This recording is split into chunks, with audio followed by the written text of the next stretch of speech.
So today's Naturally Inspired Moment is about the fact that your results reveal your beliefs. So if you want to know what you truly believe, don't look at what you say, look at your results. Your life is always showing you what's going on beneath the surface. So here are 5 ways to identify the beliefs that may be shaping your poor results. Number 1, your body doesn't lie. So your physical body is one of the clearest mirrors of your beliefs.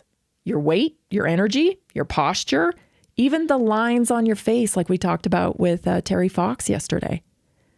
These reveal what you believe about your health, about your self-worth, and how you process your emotions. Chronic anger often shows up as deep lines in the brow. Worry, mark across your forehead. Joy lifts the face. You can't hide your emotional patterns because they're on your face. They show up physically. And it's also true for weight, you know. Why are we overeating? Are we trying to fill a gap somewhere? Look at the patterns that you repeat. Number 2, look at the patterns you repeat.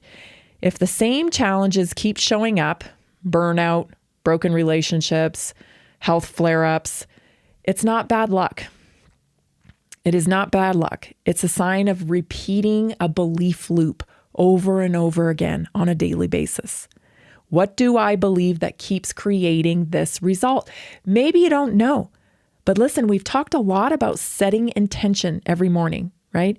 If you don't set an intention for yourself, this portal here, this algorithm will control your intentions, and you will be reacting to that loop.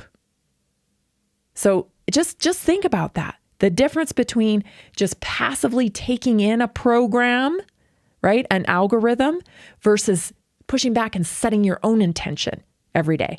Even if it doesn't go perfectly every day, you're still setting the intention. You have an intention that is aligned with your goals and beliefs instead of getting sucked into the portal and drugged down the algorithm and getting poor results and then beating yourself up for it. So here's some common ones. There's a voice in your head, you know, and sometimes we self-soothe. So when things start going wrong, you know, we think, oh, my back's achy or my joints are bothering me. Here's a common one that we put on a loop, and that's, well, that happens when you get older. That happens when you get older. Or, you know, if you're gaining weight, oh, that happens when you get older. Or some people use the one like, I can't lose weight because I'm big boned. Those are all programs.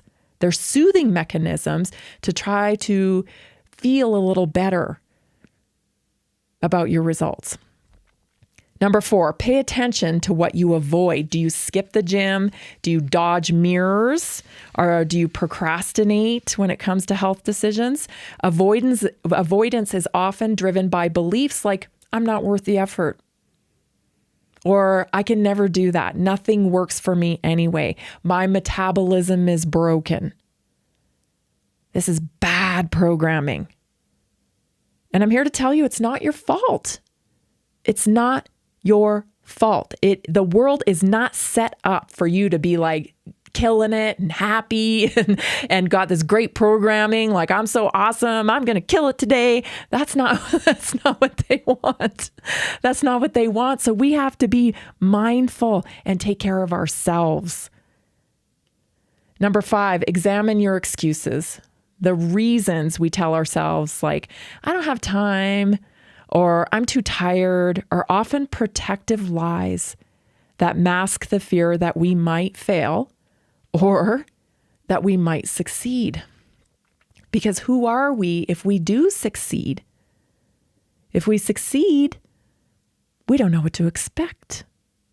When we stay the same and we keep having the same results, at least we know what to expect. So behind every excuse is a belief that needs healing, that needs correcting. because you deserve better results. Your body, your habits, your outcomes, they're all revealing your internal belief system. So if you want different results, start by asking, what would someone who believes in their worth do today? What would someone who has the results that I want be thinking about today?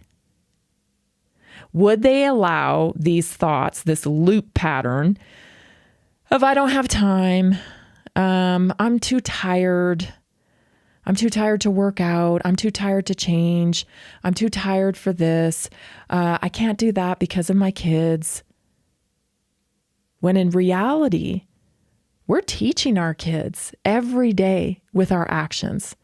Very little of our words. If you've raised teenagers like I have, very little of your words actually stick. But your actions are very impactful. I see that in my kids all the time. Now that, my son's 22, my daughter's 19, I see the way they move through the world and I go, that's their dad. The way they handled that situation. And it's not that Jason sat them down and said, do this and this and this and this. They've just been watching him for years. And so now they conduct themselves in a very similar fashion. That's the power. So using the excuse that you have kids, you can't find time to work out, or you can't eat healthy, or you can't make meals because, listen, get it on the front end. Because when your kids are in the same situation that you're in, oh my gosh, with your health, if you have poor results, nothing is going to be more painful than you watching your kid have to go through something like that with their own health. Because we all know, if you're a parent, good Lord, there's nothing more painful than a sick kid, right? There's nothing more painful than a kid that, is struggling with their health and you can't do anything about it. So the best way to help your kid is help yourself.